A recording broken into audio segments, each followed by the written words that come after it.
Puducherry AIDS கட்டுப்பாட்டு சங்கத்தில் பணிபுரியும் திருநங்கைகளுக்கு அங்குள்ள 2 அதிகாரிகள் பாலியல் தொந்தரவு கொடுத்ததாக கூறப்படுகிறது. இதுகுறித்து திட்ட இயக்குனரிடம் புகார் அளித்தும் நடவடிக்கை எடுக்காமல் திருநங்கைகள் பங்காற்றி வந்த ப்ராஜெக்டை ரத்து செய்ததாகவும் தெரிகிறது. இதனை கண்டித்தும் பாலியல் தொந்தரவு கொடுத்த அதிகாரிகள் மீது நடவடிக்கை எடுக்க கோரியும் 100க்கும் மேற்பட்ட திருநங்கைகள் சமூக ஆர்வலர்கள் பேரணி நடத்தினர். காமராஜர் சிலை முன்பிலிருந்து புறப்பட்ட பேரணி நேரு வீதி மற்றும் மிஷன் வீதி வழியாக சட்டசபையை அடைந்தபோது போலீசார் அவர்களை தடுத்து நிறுத்தினர்.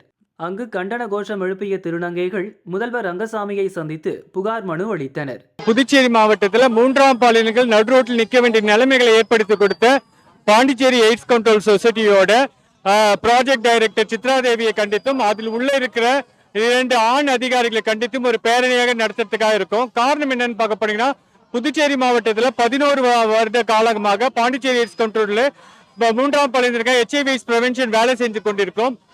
அந்த வேலை செய்து கொண்டிருக்கும் நபர்களை அந்த அலுவலகத்தில் உள்ள போகும்போது அங்க இருக்கும் ஆண் அதிகாரிகள் அவங்கள கொச்சைப்படுத்தி பேசுறதும் அவங்க மன வருத்தம் பேசுறதாகவும் பாலியல் தீண்டுதல் நடத்துறதாக இருந்துச்சு. அதை பத்தி நாங்க ப்ராஜெக்ட் டைரக்டர் சித்ராதேவி மேடம் கிட்ட சொல்லும்போது அவங்க அதை பத்தி அவங்க கேள்விகளாகவும் அதை பத்தி அவங்களை கூட்டு கண்டிக்கவும் கிடையாது. அதனால நாங்க திருப்பி என்ன பண்ணிருக்கோம், அவங்களுக்காக ஒரு நோட்டீஸ் கொடுத்திருந்தோம். இந்த மாதிரி உங்க அலுவலகத்தில் நாங்க வேலை செய்யறதுக்கு எங்களுக்கு ஒரு மரியாதையும் கிடையாது, எங்களுக்கு ஒரு பாதுகாப்பும் கிடையாது. அதனால நாங்க இந்த ப்ராஜெக்டை வித்ரா பண்றோம்னு சொல்லும்போது அவங்க அந்த ப்ராஜெக்ட் ஏன் வித்ரா பண்றேன்னு சொல்லி கூட்டி கேட்கல. ஆனா அவங்க என்ன செஞ்சிருக்காங்கன்னா, ஓகே நீங்க ப்ராஜெக்ட் வேணாம்ல, உங்களுக்கு அதை பத்தி நாங்க கொடுத்துறோம்னு சொன்னாங்க. ஆனா அது உள்ள இருக்கிற இந்த ஆண் அதிகாரிகள் பிளஸ் சித்ராதேவி மேடமும் சேர்ந்து அந்த ப்ராஜெக்டை கேன்சல் பண்றதுக்கு என்ன தகுதி கொடுத்திருக்காங்க, எதனால கேன்சல் பண்றாங்க, அது ஒரு முக்கியமா கொடுக்கணும். பிளஸ் அந்த அலுவலகத்துக்கு சென்று வரும் 3ஆம் பாலினத்தரை கொச்சையாக பேசி அவங்க மன உளைச்சல் ஏற்படுத்தி பிளஸ் பாலியல் தீண்டுதல் நடத்தி இருக்காங்க. இதுக்கான தீர்வை காணணும். இதுக்கான ஒரு கமிட்டி அமைச்சு இது தவறு எந்த பக்கத்துல நடந்திருக்குன்னு சொல்லிட்டு கேட்டு அவங்களுக்கான அதுக்கான பனிஷ்மெண்ட் கொடுக்கறதுக்காகவும் பிளஸ் இந்த கோரிக்கைகளை இங்க இருந்து நாங்க புதுச்சேரி ராஜா தேட்டர்ல இருந்து நம்ம சிஎம் கிட்ட கொண்டுட்டு போறதுக்காக புதுச்சேரியில் உள்ள திருநர்கள் திருநம்பியர்கள் எல்லாம் சேர்ந்து இந்த பேரணியை ஏற்பாடு செய்து கொண்டிருக்கோம். இதைதான் இந்த பேரணி மூலியமாக சிஎம் கிட்டையும் இந்த இது பட்டியலை எடுத்து போய் கொடுத்திருக்கோம். இதுக்கு மேல அவருடைய ஆய்வுகள் வரும் நாங்க எதிர்பார்க்கிறோம். இதுக்கு மேலேயும் எங்களுடைய போராட்டத்துக்கு ஒரு தீர்வு காணல.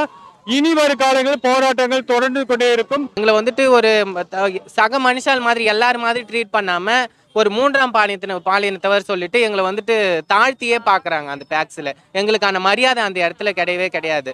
பாலியல் சீண்டல்ல அதிகமா ஈடுபடுறாங்க. அதெல்லாம் பார்க்கும்போது ரொம்ப மன உடைச்சலாகி நாங்க எங்க மேடம் கிட்ட சொன்னோம். அவங்க அதுக்கு தக்க நடவடிக்கை நான் எடுக்கிறேமா அப்படின்னு சொல்லிட்டு தான் இந்த ப்ராஜெக்டை வித்ரா பண்ணுறதுக்கு எழுதி கொடுத்தாங்க. ஆனால் அதுக்கான கேள்வியே கேட்காம அவங்க என்ன பண்ணிட்டாங்க, ப்ராஜெக்டையே நான் உங்களுக்கு நீங்கள் எழுதி கொடுத்துட்டு போயிட்டீங்களே, இதுக்கப்புறம் எதுவும் கேட்கறதுக்கு இல்லைன்னு சொல்லிட்டு எங்கள் பக்கமே திருப்பிட்டாங்க. இப்போ அந்த ஒரு காரணத்தினாலே நாங்கள் முற்றுகை போராட்டத்தில் ஈடுபட்டிருக்கோம். உடல் ரீதியாகவும் மன ரீதியாகவும் இவங்க இந்த மாதிரி பேசும்போது ரொம்ப மன உடைச்சலுக்கா இப்பயே போய் எங்கன்னா தூக்க மாட்டேன்னு செத்தலாமான்னு கூட தோணுது அவங்க அந்த மாதிரி சொல்றது. இத்தனை வருஷம் அப்படி இல்லையே, இப்போ புதுசா நம்மளை பார்த்து இந்த மாதிரிலாம் சொல்றாங்களே அப்படின்னு சொல்லிட்டு ரொம்ப மன உடைச்சலுக்கு ஆளாயிருக்கோம். நாங்க அரசு இது அந்த 2 பேர் மேல கண்டிப்பா நடவடிக்கை எடுக்கணும்னு சொல்லிட்டு முதலமைச்சர் ஐயாவை பார்த்து நாங்க கேட்டுக்கிறோம்.